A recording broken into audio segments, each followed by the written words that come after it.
नमस्कार दोस्तों।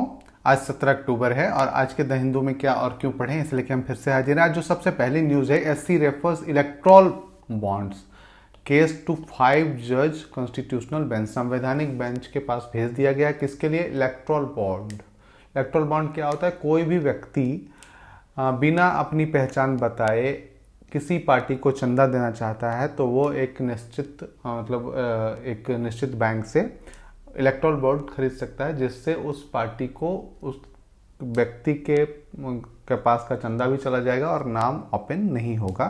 इसी पे बात की गई है। तो इसे कई लोगों ने चुनौती दी है कि ऐसा नहीं किया जाना चाहिए, नहीं तो कोई भी जो दल है जो धमका के दे सकता है उस वहाँ पे क्या होगा कि बहुत ऐसे बेनामी संपत्ति जो काले धन है वो लेके आएंगे या बहुत सारी चीज़ें ऐसी हैं। इसी पे ये मामला है और 5 जजों की पीठ बना दी गई है, तो इसको आपको देखना है। उसके बाद है एक न्यूज़ है, SC declines plea to end 26 week pregnancy, है ना। 26 सप्ताह की प्रेगनेंसी को हटाने के लिए मतलब गिराने गर्भपात के लिए मना कर दिया गया है ना।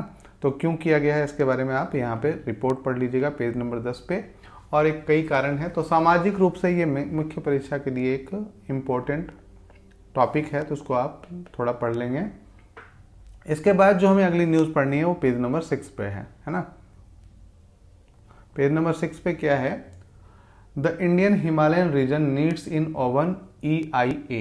EIA क्या है? तो ये जो हम रिसर्च कर रहे हैं, एनवायरमेंट इम्पैक्ट असेसमेंट, जो एनवायरमेंट में क्या प्रभाव पड़ रहा है उसके असेसमेंट के लिए यहाँ पे अपना चाहिए। जैसे सिक्किम की बात की गई कि क्या क्या प्रभाव हो सकता है, इसी पे ये पूरा एक चर्चा की गई इस पे। तो आप इसको देख लें कि जो हिमालयन रीजन है उसमें क्या प्रभाव पड़ रहे हैं ग्लोबल वार्मिंग के या बहुत सारी चीज़ों के, किस तरीके के प्रभाव पड़ रहे हैं। हम पर्यावरण प्रदूषण कर रहे हैं, उसका ग्लोबल वार्मिंग का किस तरीके से, या वर्षा का पैटर्न बनना उससे किस तरीके से। तो ये चीज़ें आपको देखना है ना।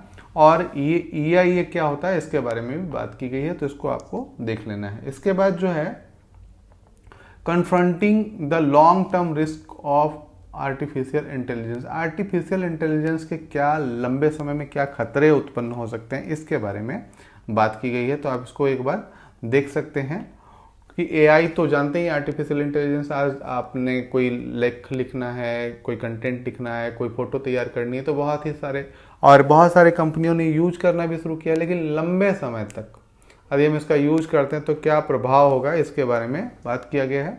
तो ये आप यहाँ से देख सकते हैं। इसके बाद जो हमें पढ़ना है वो पेज नंबर 9 में है, ठीक है। तो पेज नंबर 9 में चलते हैं। 9 में क्या है? पैलिएटिव केयर ये way to reduce financial distress for people with life limiting disease, है ना। जो एक आपको यहाँ पे आपने देखा होगा कि एक रिपोर्ट है जो अभी कह रही है कि 2050 तक जो है लगभग जो हमारी बूढ़ों की जनसंख्या होगी 60 से ऊपर सालों की, वो 0 से 14 साल से अधिक हो जाएगी। और ये बहुत चिंता की बात है। उसी पे बात की गई कि बुजुर्गों की देखभाल के लिए और उससे क्या फ़ायदे होंगे और किस तरीके की चीज़ें समाज को योगदान दे सकेंगी, इसके बारे में थोड़ा बात किया गया है। आर्थिक रूप से खासकर आर्थिक रूप से बात की गई है। तो इसको आपको देखना है कि किस प्रकार से हम आर्थिक लाभ ले सकते हैं या आर्थिक रूप से किस तरीके की चीज़ें प्रभावित करेंगी, या रिड्यूस फाइनेंशियल डिस्ट्रेस। ये जो केयर है इस समय देखने की बात, तो ये रिड्यूस कर देगा फाइनेंशियल डिस्ट्रेस को, दबाव को। जो लाइफ लिमिटिंग डिजीज मतलब जीवन को कम करने के जो बीमारियां हैं उनसे जूझ रहे हैं, बहुत सारी ऐसी बीमारियां हैं कई, जैसे नाम आप कैंसर ले सकते हैं और एक थायराइड या शुगर ले सकते हैं। इस तरीके की कई जो बीमारियां हैं जो जीवन को कम करती हैं उनके बारे में बात की गई है, तो आप इसे देख लेंगे। इसके बाद जो हमें पढ़ना है पेज नंबर लास्ट है, पेज साइंस का पेज है।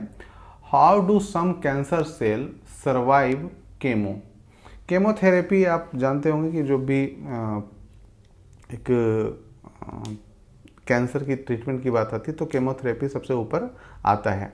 उसमें भी कैसे कुछ जो कैंसर के सेल हैं वो सर्वाइव कैसे कर जाते हैं, इसी पे चर्चा की गई है, तो आप इसे देख लेंगे, है ना। और इस पे एक रिसर्च है या एक डिस्कवर है, मतलब साइंटिस्ट ने वो निकाला, एक रास्ता निकाला है, तो उसको आपको देख लेना है।